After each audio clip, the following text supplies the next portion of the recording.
같이 보겠습니다.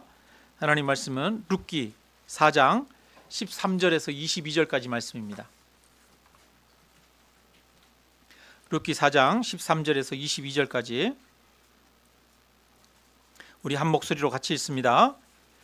이에 보아스가 룻을 맞이하여 아내로 삼고 그에게 들어갔더니 여호와께서 그에게 임신하게 하심으로 그가 아들을 낳은지라. 여인들이 나오미에게 이르되 찬송할지로다. 여호와께서 오늘 내게 기업물을 자가 없게 하지 아니하셨도다. 이 아이를 이름이 이스라엘 중에 유명하게 되기를 원하노라. 이는 내 생명의 회복자이며 내 노년의 복량자라. 곧 너를 사랑하며 7 아들보다 귀한 내 며느리가 낳은 자로다 하니라. 나오미가 아기를 받아 품에 품고 그의 양육자가 되니 그의 이웃 여인들이 그에게 이름을 지어주되 나오미에게 아들이 태어났다 하여 그의 이름을 오벳이라 하였는데 그는 다윗의 아버지인 이새의 아버지였더라. 베레스의 계보는 이러하니라. 베레스는 헤스론을 낳고 헤스론은 람을 낳고 람은 아비나답을 낳고 아미나답은 나손을 낳고 나손은 살몬을 낳고 살몬은 보아스를 낳고 보아스는 오벳을 낳고 오벳은 이새를 낳고 이새는 다윗을 낳았더라. 아멘. 네. 여러분, 옛날에 우리 수수께끼 내던 것 중에 처음에는 4발로 다니다가 중간에는 2발로 다니다가 나중에는 3발로 다니는 거, 수수께끼가 있죠. 무엇입니까? 답은 사람이죠. 사람은 어릴 때 아기로 그렇게 태어났다가 늙어서는 지팡이를 의지하면서 살아갈 수밖에 없는 그런 존재다라는 것을 보여주는 수수께끼입니다. 우리 인생은 태어남에서 시작해서 죽음으로 끝이 납니다. 기쁨에서 시작해서 슬픔으로 끝이 납니다. 소망에서 시작해서 절망으로 끝이 납니다. 풍성함에서 시작해서 빈손으로 끝이 납니다. 건강함에서 시작하지만 병들고 약한 모습이 됩니다. 만남에서 시작하지만 헤어짐으로 끝이 납니다. 이것이 자연적인 인간의 삶입니다. 그리고 앞으로 우리가 겪어야 할 과정입니다. 우리 앞에 절망과 한숨과 슬픔과 소망 없음, 허무함이 기다리고 있습니다. 여러분, 씁쓸하죠? 그런데 이 모든 것들을 우리가 피해갈 수 있습니까? 피해갈 수가 없습니다. 그런데 룻기는 방금 말씀드린 방향과는 정반대의 이야기를 하고 있습니다. 룻기를 읽어보면 1장과 4장의 분위기가 180도 달라집니다. 그런데 룻기 1장은 모압으로 내려가는 삶이고 룻기 4장은 모압에서 베들레헴으로 돌아와서의 삶을 보여주고 있습니다. 1장은 하나님을 떠난 삶이고 4장은 하나님께 돌아온 후의 삶입니다. 1장은 남편 엘리멜렉이 죽습니다. 남편만 죽는 게 아니고 아들 말론과 기럐도 죽습니다. 1장은 장례식입니다. 1장은 죽음으로 시작합니다. 4장에서는 보아스와 룻이 결혼을 합니다. 장례식이 아니라 결혼식입니다. 4장에는 둘 사이에서 아들이 태어납니다. 그 아들의 이름을 오벳이라고 합니다.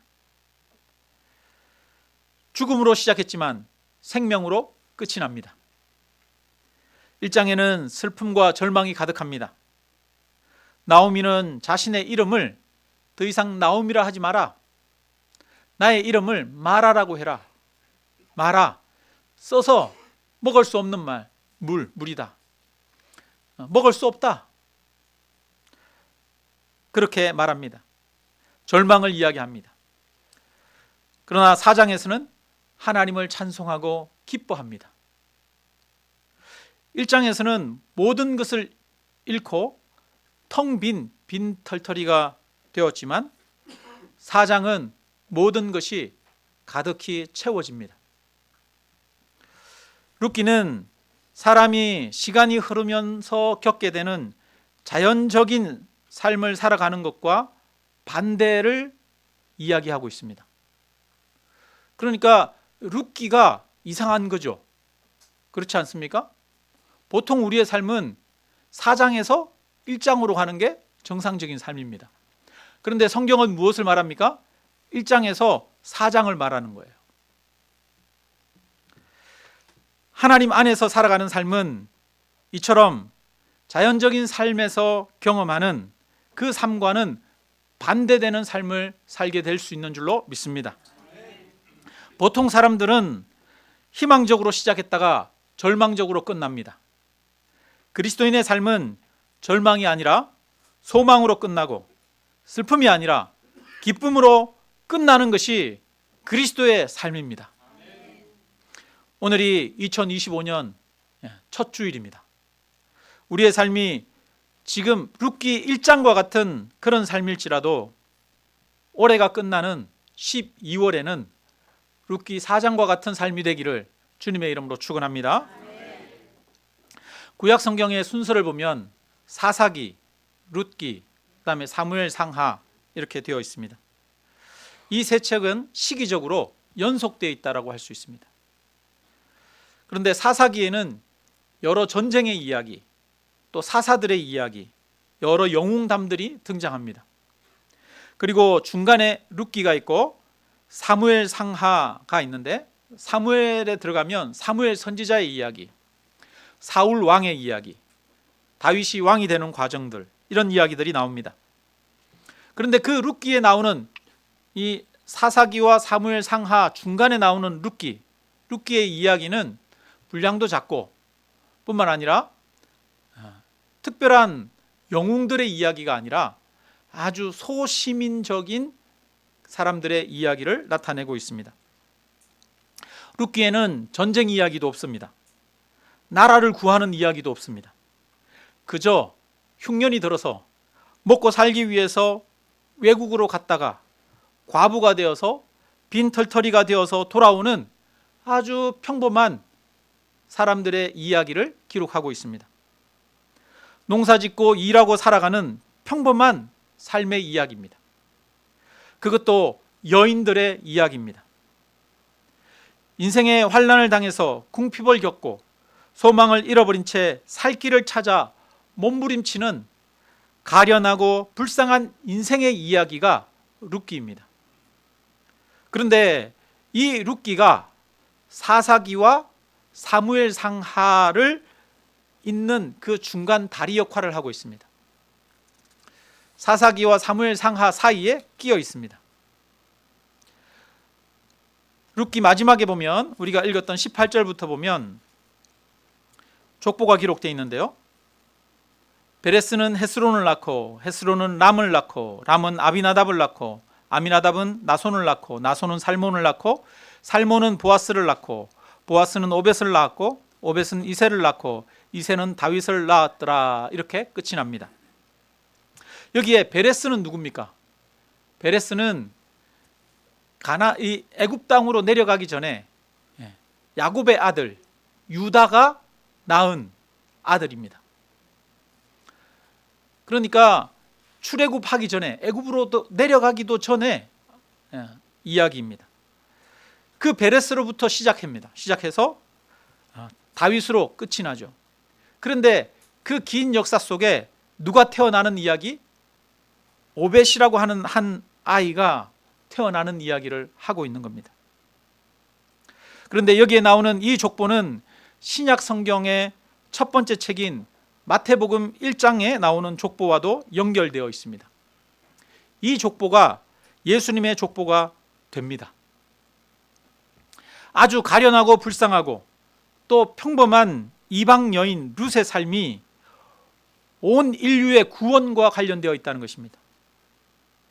하나님은 룻기 주인공들의 평범한 일상의 일들을 통해서 온 인류를 구원하기 위한 하나님의 목적을 이루고 계십니다. 그래서 룻기는 인생의 여러 어려움을 겪고 있는 한 개인의 평범한 일상의 삶이 하나님의 목적과 연결되어 있음을 보여주고 있습니다. 우리는 나의 이 찌질한 삶이 뭐가 그렇게 중요하겠어 이렇게 생각합니다. 나오미도 룻도 자신의 삶이 아주 중요한 영향을 끼칠 것이라고 상상하지 못했을 것입니다. 어쩌면 나오미는 마지못해서 산다, 죽지 못해서 산다라고 생각했을지도 모릅니다. 남편 죽었죠? 아들 죽었죠? 무슨 삶에 낙이 있겠습니까? 그렇다고 손자가 있는 것도 아니잖아요. 아무런 소망도 없습니다. 그러니까 며느리들을 이제 돌려보내고 자기 혼자 고향으로 돌아가서 이제 나는 쓸쓸히 아무도 모르게 그냥 삶을 잘 마감해야겠다라고 생각했을 것입니다. 자신에게는 아무 소망도 없고 자신의 인생은 더 이상 아무런 가치도 없다고 생각했을 것입니다. 그런데 17절을 한번 보십시오. 17절 같이 읽습니다. 그의 이웃 여인들이 그에게 이름을 지어주되 나오미에게 아들이 태어났다 하여 그의 이름을 오벳이라 하였는데 그는 다윗의 아버지인 이새의 아버지였더라. 아멘. 오벳이 룻에게서 태어납니다. 그런데 그 오벳을 룻의 자녀라고 하지 않습니다. 누구의 자녀라고요? 나오미의 아들이라 이렇게 말하고 있습니다. 게다가 그는 다윗의 아버지인 이새의 아버지였더라 이렇게 말하고 있습니다. 이스라엘 왕인 다윗이 누구에게서 나왔다고요? 나오미에게서 나왔다라고 그렇게 기록하고 있습니다.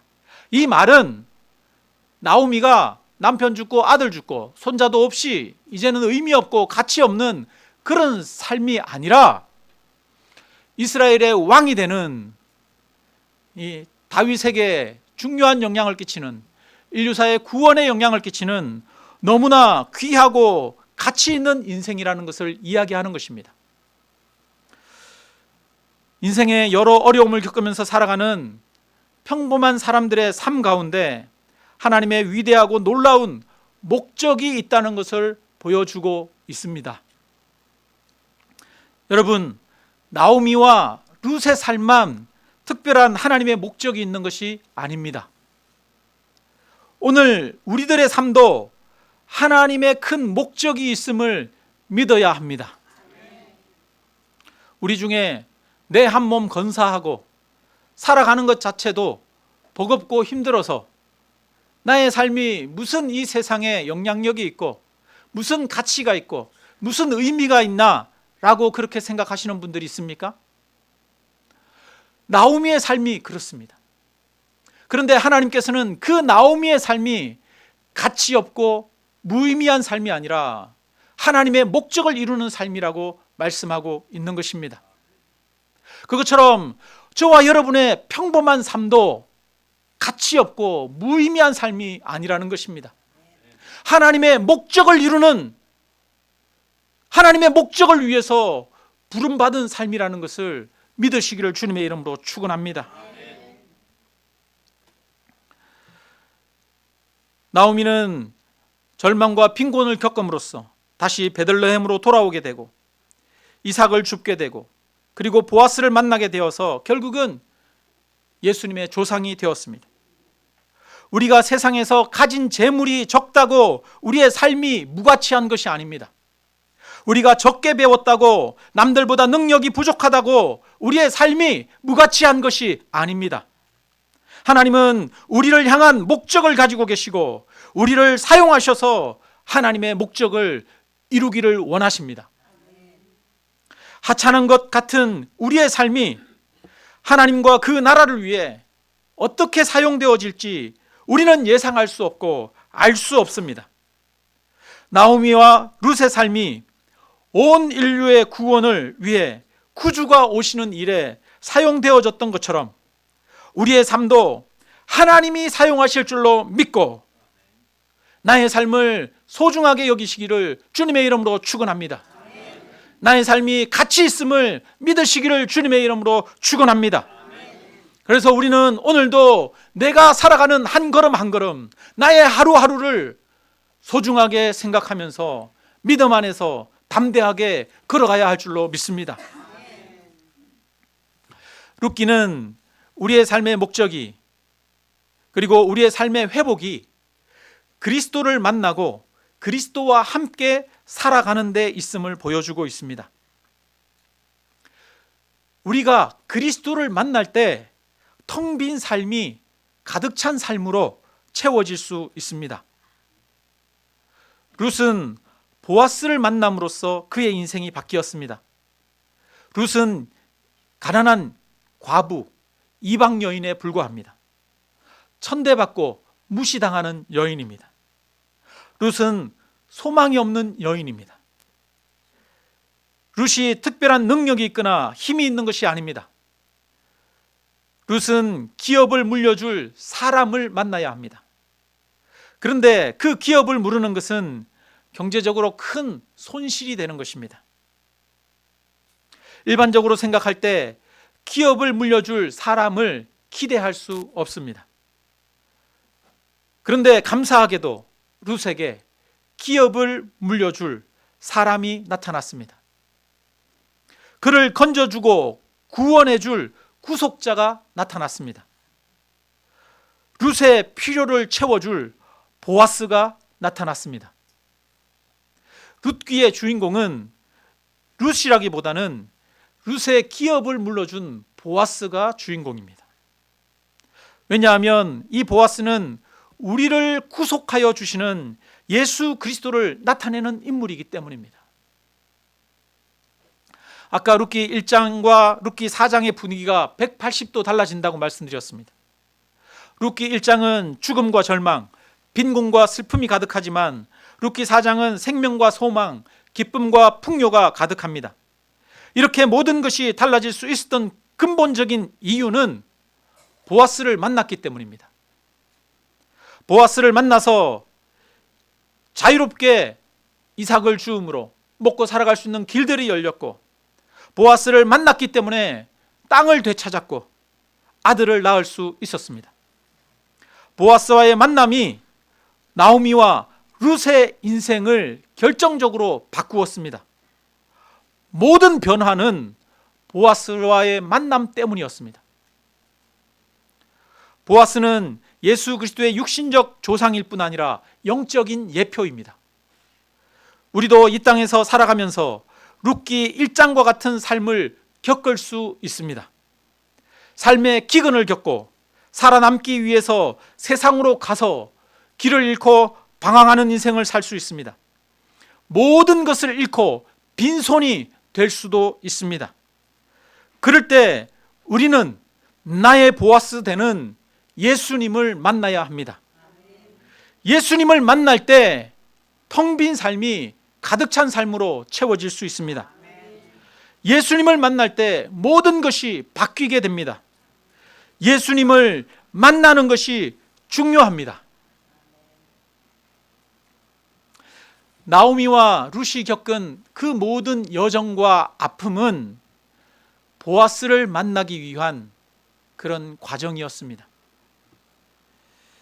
베들레헴에 기근이 들지 않았다면, 기근 때문에 모압 땅으로 내려가지 않았다면, 모압 땅에서 엘리멜렉이 죽고 말론과 기럝이 죽지 않았다면, 그리고 빈손이 되어서 베들레헴으로 돌아오지 않았다면 보아스를 만나지 못했을 것입니다. 나오미와 룻이 겪은 모든 인생의 시련은 보아스를 만나는 과정을 위해 필요한 것들이었습니다.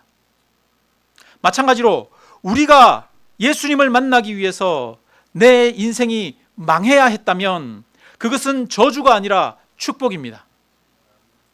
우리 중에 많은 분들이 인생의 여러 가지 어려움과 환난의 과정 때문에 예수님을 믿게 된 분들도 많이 있을 것입니다. 저는 어린 시절에 교회를 다녔는데 교회가 저에게는 큰 위로가 되었습니다. 예민하던 사춘기 시절에 토요일, 일요일이면 교회에서 살다시피 했습니다. 자주 다투시던 부모님 때문에 가정에 있는 것보다는 교회에 있는 것이 더 편안하고 좋았습니다. 아버지와 어머니의 다툼과 불화가 저에게는 예수님을 만나는데 영향을 끼쳤습니다. 그렇게 본다면 부모님이 다투셨던 것 또한 제가 예수님을 만남으로써 더 풍성한 기쁨과 은혜, 인생의 참된 목적을 발견하게 되는데 너무나 중요한 밑거름이 된 것입니다. 우리가 경험하는 모든 인생의 어려움은 예수님을 만나는 밑거름이 되고 안내판이 되어야 합니다. 룻이 보아스를 통해서 복을 받은 것처럼 성도는 예수님으로 인해서 복을 받게 되는 것입니다. 예수님을 만남으로 죽음에서 생명으로 옮겨지고 예수님을 만나 슬픔과 절망에서 기쁨과 소망을 가지게 됩니다. 예수님으로 인해서 인생에 참된 평안을 얻고 참된 가치와 목적을 찾게 됩니다. 뿐만 아니라 예수님을 만남으로써 이제 우리의 인생도 영적인 생명을 낳는 그런 산모의 역할을 감당할 수가 있게 됩니다. 그래서 룻이 보아스를 만나 보아스와 결혼하여 삶이 변화된 것처럼 우리가 예수님을 만나 예수님과 결혼하여 예수님과 동행하게 되면 우리의 삶은 룻기 1장과 같은 삶에서 룻기 4장과 같은 삶이 될 줄로 믿습니다. 세상 사람들은 룻기 4장과 같은 삶에서 룻기 1장과 같은 삶으로 끝나는 것이 인생이라고 말합니다. 그러나 예수님을 만난 사람, 예수님과 함께 살아가는 사람은 룻기 1장과 같은 절망의 삶에서 룻기 4장과 같은 가득 찬 삶, 충만한 삶, 의미 있고 가치 있고 아름다운 삶이 되는 줄로 믿습니다. 그러므로 그리스도를 만나고 그리스도와 함께 살아가는 것이 내 삶의 방향과 목적이 되어야 합니다. 나의 인생에서 겪는 모든 좌절과 아픔과 고통은 그리스도께로 나아가는 밑거름이 되어야 합니다. 누가 나의 아픔, 나의 텅 빈 삶을 변화시킬 수 있습니까? 누가 나의 고통, 나의 슬픔, 나의 힘겨움, 나의 눈물과 탄식과 한숨을 바꿀 수가 있습니까? 삶이 힘들고 고통스럽고 절망스럽고 삶이 두려우십니까? 앞으로 나에게 펼쳐질 미래가 어둡고 캄캄합니까? 그렇다면 그 절망과 탄식과 한숨을 가지고 그리스도께로 나오십시오. 그리스도를 만나십시오. 그리스도와 함께 걸어가십시오. 그러면 그리스도께서 우리의 삶을 텅 빈 삶에서 가득 찬 삶으로 바꾸어 주실 줄로 믿습니다. 나의 지난 삶을 원망하지 마시기 바랍니다. 내가 겪었던 아픔들을 원망하지 마십시오. 내가 겪었던 아픔들이 그리스도를 만나게 하는 밑거름이 되었다면 그 아픔들은 하나님의 축복임을 고백하시기를 바랍니다. 그래서 우리는 우리의 지난 과거와 화해할 수 있습니다. 그리스도 안에서 기쁨을 얻은 사람은 모든 과거와 화해할 수 있습니다.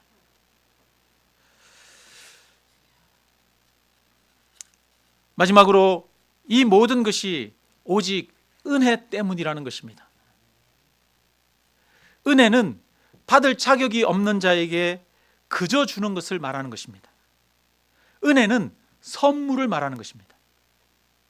보아스가 룻과 결혼한 것은 선물과 같은 것입니다.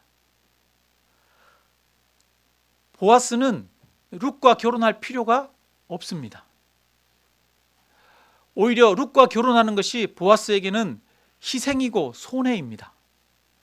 경제적으로 많은 손해를 봐야 되고 부담을 떠안아야 합니다.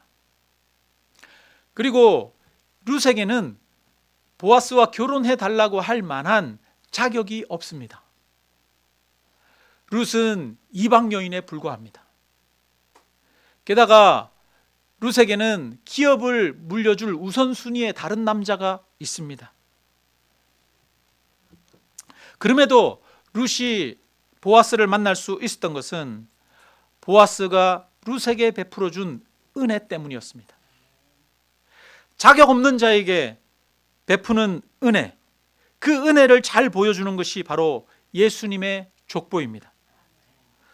오늘 룻기는 그 은혜를 우리에게 이야기하고 있습니다. 자격 없는 자에게 베풀어주는 은혜. 그래서 우리가 자격이 없다는 것을 이야기를 하고 있는 것이기도 합니다. 오늘 18절을 한번 보십시오. 18절을 보면 족보를 시작하면서 이렇게 시작합니다. 베레스의 계보는 이러하니라. 베레스는 헤스론을 낳고, 여기서 베레스를 이야기를 합니다. 굳이 족보를 이야기를 하면서 유다를 이야기하지 않습니다. 유다는 야곱의 아들이잖아요. 그런데 그 야곱의 아들, 일반적이고 보통 평범한 그런 관계 속에서 태어난 야곱을 이야기하지 않고 베레스를 이야기를 합니다. 여러분, 베레스는 그냥 일반적으로 평범하게 태어난 아들이 아닙니다. 유다의 아들인데요, 원래 유다가 가나안 여인 수아의 딸과 결혼해서 아들을 낳았는데 그 아들이 셋이 있었습니다. 첫째는 엘, 둘째는 오난, 셋째는 셀라라고 하는 아들이 있었어요. 그래서 이 첫째 엘이 가나안 여인 다말과 결혼합니다. 다말. 그래서 다말과 결혼을 했는데 이 엘이 아기가 없이 죽었어요. 그래서 다말이 과부가 됐습니다. 그래서 다말이 과부가 됐는데, 그러면 오난에게, 둘째 아들인 오난에게, 야, 너 형수하고 결혼해서 아이를 낳고 형의 이름을 이어줘라, 이렇게 말을 했어요. 그런데 오난이 수작을 부립니다. 다말이 아기를 낳을 수 없도록 해버려요. 그래서 하나님이 그 행위가 악해서 이 오난도 죽여버립니다. 왜 오난은 다말에게 아이를 낳아주지 않았을까요? 아이를 낳으면 아버지의 유산이 누구께 돼요? 다말께 되거든요. 다말께 돼요. 그런데 다말이 아이가 없어요. 그러면 아버지의 재산, 장자의 재산이 누구께 됩니까? 차남인 자기가 장자가 되잖아요. 그죠? 그러니까 오난의 재산이 되는 거거든요. 형한테 갈 몫이 내 것이 되는 거예요. 그러니까 다말에게 아이를 낳아주기 싫어하는 거예요. 그러니까 이 오난은 보아스와는 완전히 다른 결정을 하는 거죠. 그래서 이 유다가 첫째 아들이 죽었어요. 엘이 죽고, 둘째 아들 이 오난도 죽었어요. 셋째 아들 셀라가 있는데, 아니 첫째 아들 둘째 아들도 다말 만나가지고 둘 다 죽으니까 그 다음에는 셋째 아들 주고 싶겠어요, 안 주고 싶겠어요? 셋째 아들 크면 이제 다말과 결혼을 시켜야 되는데 다말에게 주지 않는 거예요. 결혼을 안 시키는 거예요. 그러니까 다말은 살아갈 길도 없는 거예요. 자녀를 낳아서 기업을 이어야 되는데 기업을 이을 수 있는 길이 없는 거예요. 그래서 다말이 기회를 틈타서 유다가 양털 깎으러 간다는 이야기를 듣고 과부의 옷을 벗고 이 다른 평범한 옷으로 갈아입고 창녀로 위장을 합니다. 그래서 이 유다를 만나서 유다와 동침하여 아이를 낳습니다. 시아버지와 며느리가 아이를 낳아요. 참, 막장도 이런 막장이 없어요. 그죠? 그런데 오늘 본문에 그 족보를 누구로부터 시작합니까? 베레스의 계보라, 이렇게 말하고 있습니다. 베레스의 계보라. 베레스의 계보는 이러하니라. 지금 베레스는 무엇인가 어떤 유명하고 또한 명문가인 순수한 혈통이고 그렇다라고 주장할 수 있는 그런 가문이 아닙니다. 하나님의 백성이라고 할 만한 그런 자격이 없습니다. 게다가 다말은 가나안 여인입니다. 부정한 관계 속에서 태어난 딸입니다. 태어난 아들입니다. 그런데 그 아들 베레스의 계보라, 부정한 관계 속에서 태어난 그 아들로부터 시작한 이야기를 하고 있는 겁니다. 그리고 21절에 보면 21절에 또 계보를 이야기하는데 살몬은 누구를 낳았고요? 보아스를 낳았고, 여기에도 숨겨진 이야기가 있습니다. 살몬이 결혼한 여인은 라합입니다. 여리고성의 라합. 여리고성의 라합의 직업이 뭐였습니까? 그죠? 그도 가나안 여인, 이방 여인이고 기생이었습니다. 그런데 이제 보아스는 또 누구를 낳았습니까? 오벳을 낳았어요. 오벳을. 보아스와 오벳 사이에 태어난 보아스와 룻 사이에서 오벳이 태어나잖아요. 룻도 모압 여인입니다. 이방 여인이죠. 그것도 한번 결혼했다가 재혼한 여인 아닙니까? 성경에는 이처럼 성결하고 깨끗하고 순수한 이야기를 하고 있는 것이 아닙니다. 우리는 자기 집안 이야기할 때 내 집안 조상들 중에 이런 사람들이 있어 그러면서 자기 집안을 내세우기를 원하지 않습니까? 우리는 멋있는 가문이야, 우리는 명문가야, 우리는 순수한 혈통이야, 이런 것들을 자랑합니다. 그러나 성경은 순수한 혈통을 이야기하지 않습니다. 더럽고 추하고 수치스럽고 가리고 싶은 부끄러운 이야기들을 하고 있는 것입니다. 그런데 그 더럽고 수치스러운 이야기들, 부끄러운 이야기, 그 부끄러운 족보 속에서 누가 태어납니까? 여기서는 다윗이 태어나고 다윗 이후에 예수 그리스도가 이 족보 가운데서 태어난다고 하는 것입니다. 하나님의 은혜는 남들보다 뛰어나거나 탁월한 능력이 있는 자들에게 주어지는 것이 아니라는 것입니다. 하나님의 은혜는 가장 약하고 어리석고 추하고 더럽고 수치스러운 자들에게 부어지는 은혜입니다. 우리가 구원을 받을 자격이 있어서 받은 것이 아닙니다. 우리가 율법을 잘 지켜서 구원을 얻은 것이 아닙니다.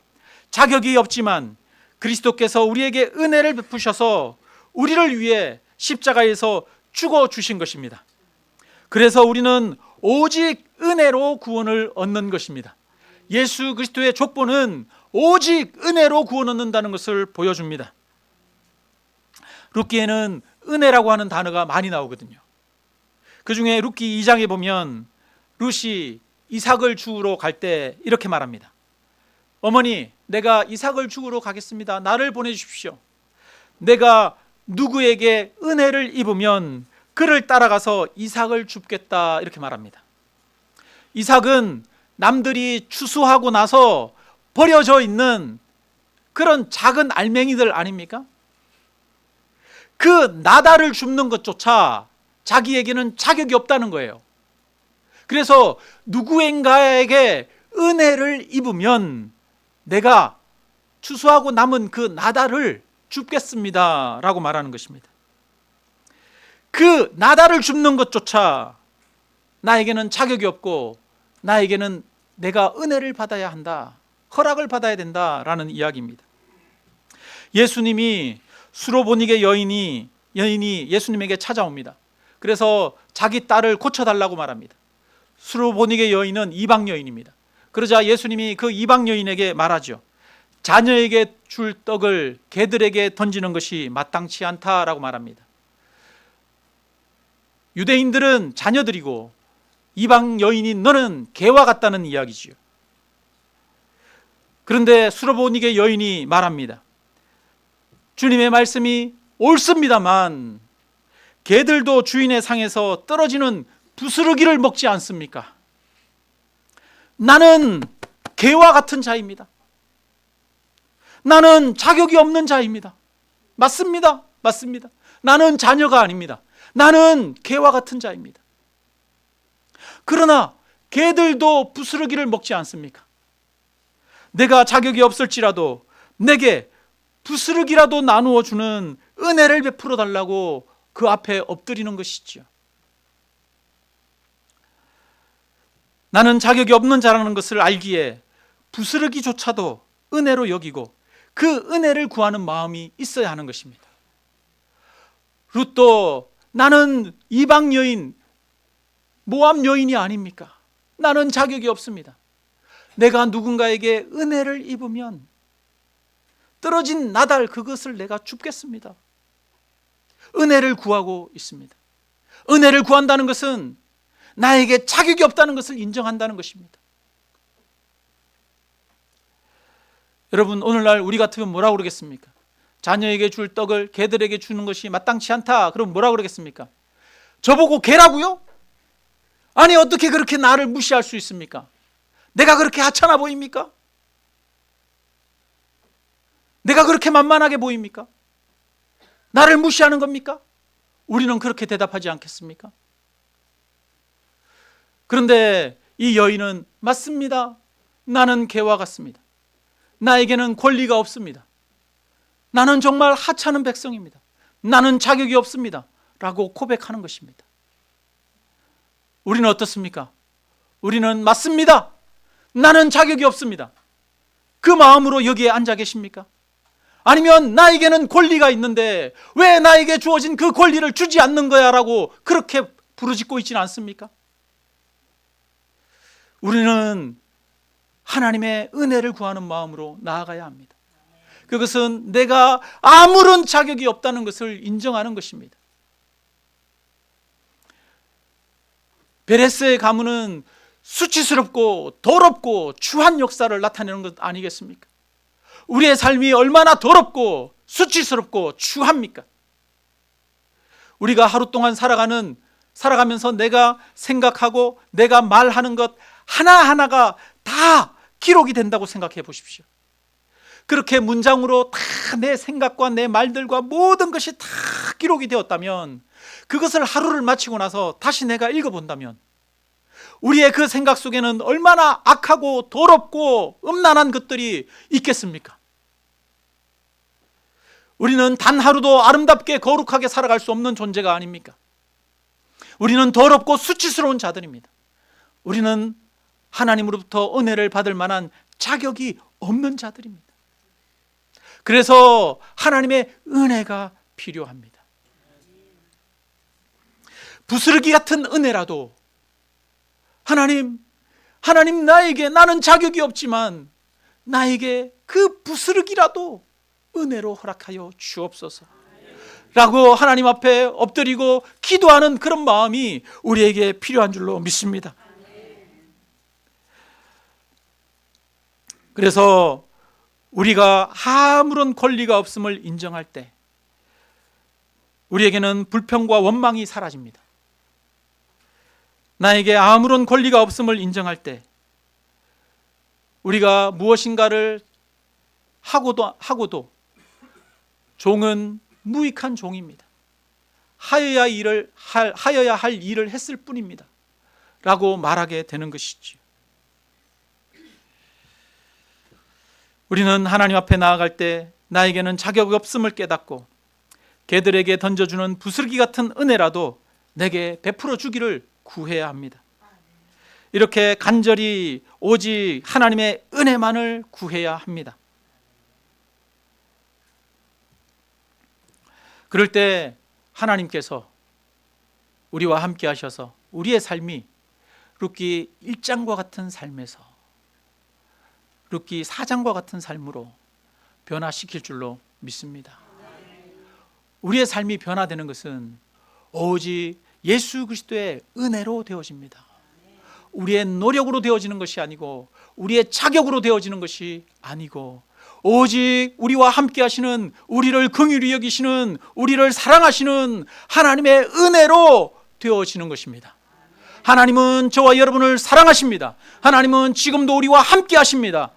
2025년 한 해를 시작하는 첫 주일, 하나님은 우리의 삶 속에 동행하고 계십니다. 좌절하고 절망 가운데, 한숨 가운데 있을지라도 우리의 삶은 의미 없는 것이 아니라 하나님 앞에서 가치 있고 아름답고 의미 있는 삶입니다. 우리는 하나님께로 나아가야 합니다. 예수 그리스도를 만나야 합니다. 예수 그리스도를 붙들고 살아야 합니다. 우리의 삶의 목적은 예수님을 붙드는 데 있는 것입니다. 내 힘으로 살아갈 수 없음을 철저하게 고백하십시오. 그래서 2025년 한 해가 예수님만을 굳게 부여잡는, 하나님 나에게는 은혜가 필요합니다. 부스러기 같은 은혜라도 나에게 은혜를 베풀어 주십시오.